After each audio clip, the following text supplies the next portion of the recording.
pelas suas palavras. E agora eu convido a doutora Jamile para dar continuidade à palestra com o tema Defensoria Sistêmica, uma nova perspectiva de acesso à justiça. A doutora Jamile Gonçalves Serra Azul, ela é defensora pública do Estado do Mato Grosso do Sul, especialista em ciências criminais pela Universidade Anhanguera, especialista em direito sistêmico pela Hellinger Schur e mestre em direitos humanos pela Universidade Federal de Mato Grosso do Sul. Doutora Jamile. Bom, boa tarde a todos e todas. Inicialmente, agradecer ao professor Sami pelo convite, né? E substituir o insubstituível, né? Não tem como, mas nesses poucos minutos vou tentar mostrar um pouquinho para vocês, né? O resultado do meu trabalho de pesquisa, o qual o professor Sami também me ajudou muito, contei com a ajuda de muitas pessoas. Também vou cumprimentar aqui as colegas Roberta, Janice, queridas, que foram colegas de pós-graduação, estão nesse caminho juntas, né? A Janice aí sempre me apresentando novas defensoras, e eu acho uma maravilha. Agradeço a Thelma também pela acolhida, isso foi tudo de última hora, ontem à noite, né? Eu fui pega assim, de calça curta, mas a vontade é muito grande, né? De todos nós, em fazer com que esse movimento cresça. Então, assim, dentro desses poucos minutos, eu vou tentar fazer um apanhado geral. Em linhas gerais, o meu problema de pesquisa era o direito sistêmico, ele promove uma nova forma de acesso à justiça nas defensorias públicas, e para isso eu fiz uma pesquisa de campo, em que eu entrei em contato, né? A gente teve um probleminha da seguinte, não sei se tem alguém que muito afeta a área acadêmica, mas sempre quando a gente precisa entrevistar alguém, precisa acionar o comitê de ética, né? Para ter autorização, né? Dizer que aquela pessoa está atuando de livre, espontânea vontade. Só que isso costuma demorar muito, demorar anos às vezes para o comitê dar a resposta. Então, a forma que eu e minha orientadora conseguimos foi, não, faz enquanto Defensoria Pública, faz um ofício da Defensoria Pública de Mato Grosso do Sul, provocando as outras defensorias. E aí a gente não diz que é Jamile perguntando, né, para a Alessandra do Pará, a gente fala que é Defensoria Pública e aí vai. E assim foi. Então, a partir de um ofício, provoquei as defensorias públicas, né, das 26 estados e do Distrito Federal, perguntando, tem alguma prática de direito sistêmico? E aí coloquei a definição do que seria direito sistêmico. Se sim, se trata de uma prática institucional ou de uma pessoa específica. E a terceira pergunta era o contato, né, dessa pessoa. E foi uma luta, né, para conseguir essas respostas. De pronto, algumas defensorias de fato responderam, umas 4, e minha professora pressionando, olha, se for pouco, não tem validade a pesquisa, né? E aí, como eu faço parte do Conselho Nacional, do CONDEG, dos meios extrajudiciais, represento o Mato Grosso do Sul, por meio disso eu consegui contatos pessoais de alguns estados, e aí por meio desses contatos pessoais, eu fico, eu mandei um ofício e tal, enfim. Até que deu certo e a gente conseguiu as 27 respostas. O que veio, assim, de surpresa é que, por exemplo, aqui no Mato Grosso do Sul, desde 2017, eu faço vivências, tenho um projeto Maria da Penha Sistêmica, enfim. E, por exemplo, ao mandar para o meu DPG, existe alguma prática de direito sistêmico na Defensoria Pública? A resposta dele, não. Então, a partir dessa resposta que ele me deu, eu fiz, bom, assim como ele respondeu não, outras defensorias, outros DPGs, né, outras pessoas que responderam o ofício podem desconhecer, inclusive, essas práticas no âmbito de suas instituições. Então, eu vou tentar aqui, consigo até uma compartilhar? Você passa o host para mim? Não sei se dá. Se não der, eu... Tamires, a doutora Jamile está como host, né? Sim, ela consegue compartilhar. Então eu vou tentar. Sim, doutora. Já vou... Não sei se vocês estão conseguindo ver alguma coisa. Está entrando isso, entrou, doutora. Pronto. só tô com um dispositivo. Ele tá aparecendo um mapa ou não? Porque eu tô com duas telas, tá? Então, aí aqui a gente, em linhas gerais, fez o que de respostas. Quais estados disseram que tinham alguma prática, né, no âmbito da Defensoria Pública? E aí tivemos o Amazonas, o Pará, o Mato Grosso, o Rio Grande do Sul, Santa Catarina e São Paulo. Ficou esse mapa do Brasil. Mas, aí eu abri os parênteses, né? Por exemplo, Mato Grosso do Sul tinha, né, tem a minha prática, que não foi considerada pelo Defensor Público Geral. No Acre, nós temos também defensoras que têm formação, então eu fui colocando aqui vários asteriscos, né? E aí o que também afetou é quem respondeu, porque às vezes quem respondia era o Defensor Público Geral, quem respondia era a Escola Superior, quem respondia era outro órgão, e isso né, deu uma certa diferenciação. Dessas 6 defensorias, que oficialmente os defensores públicos gerais responderam que tinham atuação, alguma prática em direito sistêmico, 3 eram políticas institucionais. E aí disso, eu vou parar aqui o compartilhamento, eu fui destrinchando, né, como é que eram essas práticas. Mas assim, como teve esse problema da Defensoria de Mato Grosso do Sul, né, Casa de Ferreira, Espeto de Pau, que o Defensor Público Geral disse que não tinha nenhuma prática, eu fui fazendo mais pesquisas e percebi que em 17 defensorias públicas tinham várias práticas de direitos sistêmicos. Ou seja, um número muito superior a 6, né? Então, o que a gente percebe é que a prática está bem disseminada. E eu sempre falo assim, a Defensoria Pública que está fazendo na questão da OAB, enfim, outras instituições. Primeiro que a Defensoria Pública, eu falo que é a irmã mais nova, né, do sistema de justiça. Ela é a instituição mais recente, então nós temos muito que aprender com as outras instituições e estamos caminhando. E a questão que pesa muito enquanto defensora pública é que nós temos a tendência a querer salvar, né? Então, nosso papel é de guardiões da vulnerabilidade, né? O custos vulneráveis seria talvez a melhor definição do que vem a ser a missão, e isso faz com que a gente tenta agir sempre nessa de querer salvar, né? De, ai, tadinho, uma pena, e isso seja uma bola de neve. Destrinchando essas atuações, eu me deparei com a excelente e, assim, desconhecida, né, para muita gente, inclusive para mim, a atuação da Defensoria do Pará. Eles têm uma comissão sistêmica desde o ano de 2017. E eles fazem mutirões sistêmicos. Ontem eu tive a oportunidade de ouvir as colegas falando um pouco, né?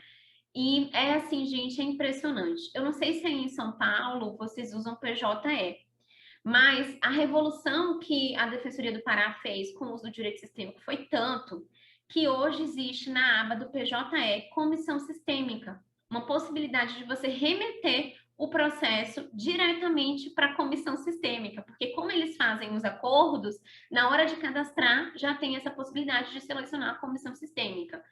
E além disso, em 2019, que foi a última vez que teve, né, os mutirões presenciais, o Tribunal de Justiça do Pará entregou para a Defensoria Pública a Semana Nacional de Conciliação, porque elas têm uma estrutura muito grande. Elas juntam o promotor e o juiz, vão para a Defensoria Pública, e aí juntam todos os defensores com atuação na família, que tem afinidade com o direito sistêmico, inclusive tem defensores consteladoras, e eles fazem uma palestra, inicialmente, nos moldes do que o SAMI, né, começou e faz até hoje, e faz essa palestra, e a partir dessa palestra, as pessoas já são encaminhadas para os conciliadores. Várias mesas, né? E ali vão 30 conciliações sendo realizadas ao mesmo tempo. Imediatamente já vai para o Ministério Público, já tem um campozinho para o parecer do Ministério Público, no próprio termo do acordo, e logo em seguida o juiz já homologa. Então, nesses dias que costumam acontecer nos sábados, a pessoa já sai com a sentença nas mãos.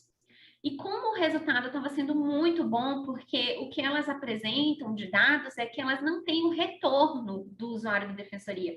Porque a gente faz acordo em 10 minutos.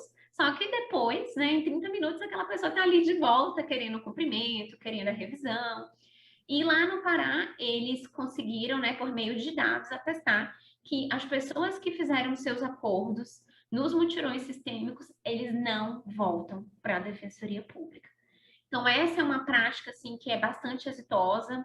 Eles já têm, assim, números, 800 pessoas, tem uns números, como é desde 2017, então tem um público já bastante que foi atendido, né? E tem relatos, elas têm gravações, assim, é uma coisa realmente renovadora.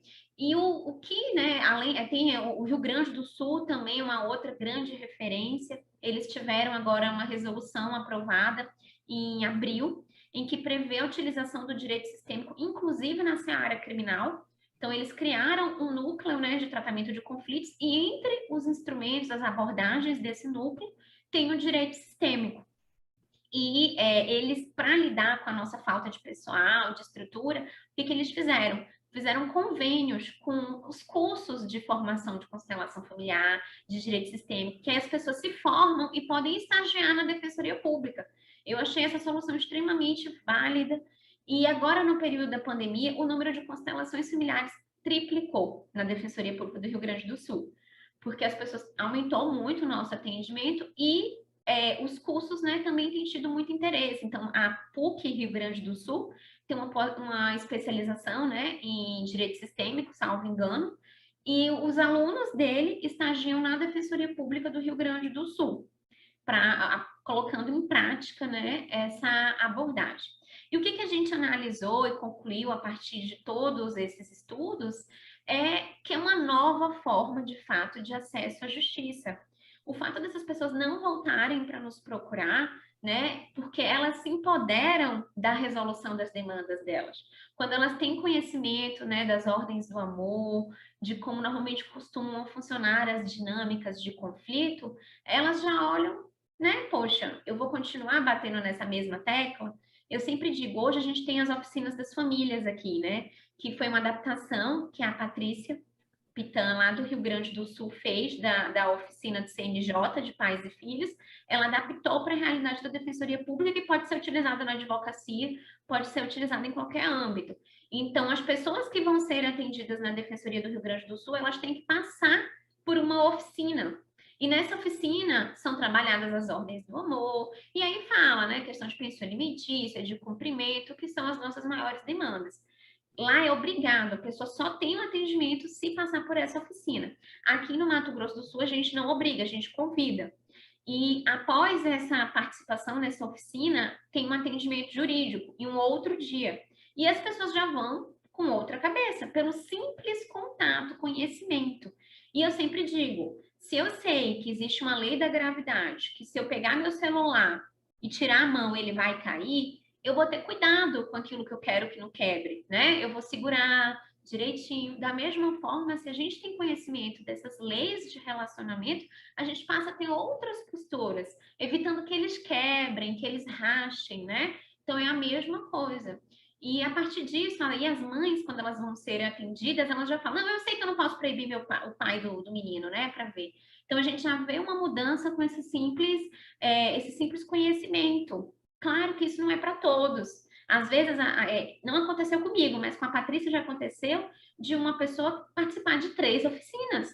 Ele queria toda semana ir para a oficina, né? Para ele precisou ir para 3, às vezes para 4. A mesma palestra, mas ele queria ir nas 4, acho que talvez ver se interioriza, né? Então, assim, são práticas muito, muito interessantes que a gente vê uma nova forma de acesso à justiça, um acesso à justiça muito além do acesso ao poder judiciário, mas é um acesso à justiça em que as pessoas realmente resolvem ou não, né? A gente também tem que parar com isso de que, olha, a gente tem que resolver, não. Às vezes a pessoa precisa apenas ter uma nova visão e solucionar a demanda dela depois, um mês depois, né? Não sei quanto tempo seria, mas o importante é dar a essas pessoas a oportunidade de terem um novo conhecimento. E os resultados já não vai ser uma questão nossa. Claro que para a gente, até como as meninas do Pará falam muito, né? Olha, a gente teve muita resistência, mas como foi que a gente lidou com a resistência? Com trabalho. A gente continuou fazendo e coletando os dados, ninguém tinha como contestar. né, a um ponto do Tribunal de Justiça nos procurar e falar, olha, Defensoria, a semana de conciliação é de vocês, organizem. Então, porque viram os resultados com os mutirões. Então, às vezes não adianta a gente ficar, como o Sam falou, né, rebatendo, enfim, a gente tem que fazer e mostrar os resultados que estão aí, né? E, paralelo a isso, tem outros projetos, aqui a gente fez o Maria da Penha Sistêmica também, que não retomamos ainda, em que os delegados enviavam todos os boletins de ocorrência de violência doméstica, e a gente fazia grupos de homens e grupos de mulheres separados, e trabalhava a dinâmica do pai, da mãe, de ampliar o olhar. Eram 3 encontros. Fiz isso em 3 municípios. E a gente teve, depois de um ano, eu aguardei um ano, depois de um ano, os casais que participaram dessas 3 vivências não tiveram novos registros de boletim de ocorrência. Não sei, a gente não tem como saber se eles estão bem. Durante o processo da vivência, eu tive casais que reataram, também tive casais que eu fiz o divórcio. Então, foram coisas assim que engrandeceram muito, né, a visão, a perspectiva desses casais, porque são coisas às vezes muito simples para a gente, mas que para essas pessoas, né, demorariam anos para ter ciência. Paralelo a isso, já vou para finalizar mesmo, porque eu sei que já está no horário. Dentro desse trabalho, a gente fez uma análise das ordens da ajuda, porque eu acho que é algo que é pouco falado, né? Normalmente a gente vai para os workshops e tal, poucas pessoas abordam as ordens da ajuda. E eu convido vocês todos a lerem sobre as ordens da ajuda, porque são 6 ordens da ajuda, segundo no último livro de Bert Helling, O Amor do Espírito, ele já acrescenta uma 6ª ordem, né? Se você ler no livro As Ordens da Ajuda, ele fala em 5 ordens. No Amor do Espírito, ele já fala em 6. E são 6 ordens da ajuda que a gente, por exemplo, nesse trabalho, eu analisei como atuar, né, na Defensoria Pública de acordo com essas ordens da ajuda. E a gente pode utilizar isso em qualquer carreira, mas eu digo assim, por exemplo, nós aqui tendemos a violar muito a 3ª ordem, que é olhar, considerar que é de adulto para adulto que nós estamos falando, né? A gente tende a infantilizar, ai, tadinho, que pena, e aí uma contratransferência com a mãe, uma contratransferência com o pai, e as posturas, né, que eu comecei a adotar e testar. Uma das posturas que eu fiz é de sempre que eu atendo uma pessoa muito difícil, e a gente tem muitas pessoas, né, difíceis, muitas mesmo, que a gente julga como difícil, olhar para o pai e a mãe atrás dessa pessoa. Eu faço somente isso. E aquela história da teoria do observador da física. Como eu olho diferente para essa pessoa passa a me olhar também de maneira diferente. Esse é um exercício muito simples e que funciona muito, convido vocês a replicarem. Um outro exercício que a gente costuma fazer nessa 3ª ordem da ajuda ainda é sempre que a pessoa, você é minha última esperança, estou aqui, sabe, já fui em todos os lugares, já tentei tudo, fazer esse trabalho reverso, de tipo, tá, mas quem começou isso? Gerando a autorresponsabilidade da pessoa, né? Porque tem pessoas que parece que tudo acontece com ela. A gente tem pessoas que é atendida pela gente que tem 10 processos, né? Nas maiores, variadas áreas. Então, fazer esse convite de tentar levar a autorresponsabilização. Olhar empático, né? Entre outros. Em breve, acredito que em agosto, vai sair o livro que é essa dissertação de mestrado, né? Então, aí eu acho que vai ser uma oportunidade das pessoas lerem com mais calma, e eu também vou entregar isso para todas as defensorias como uma forma de gratidão, porque sem a devolutiva não teria conseguido, e a fim de que sejam replicadas as práticas, porque dá certo, né? A gente vê aí a Defensoria do Pará, a Defensoria do Rio Grande do Sul, a Defensoria do Amazonas, a instituição pagou uma capacitação para os defensores públicos, uma consteladora foi para o Amazonas capacitar, então isso também é algo muito valoroso, inédito, e que a gente não tem conhecimento. Então é isso, finalizo por aqui, me coloco à disposição, vi aqui uns comentários, vou anotar os telefones aqui das pessoas, porque eu sempre tenho, a gente, produto disso, eu esqueci de falar, Thelma, só para concluir, nós criamos um grupo, Defensoria Sistêmica.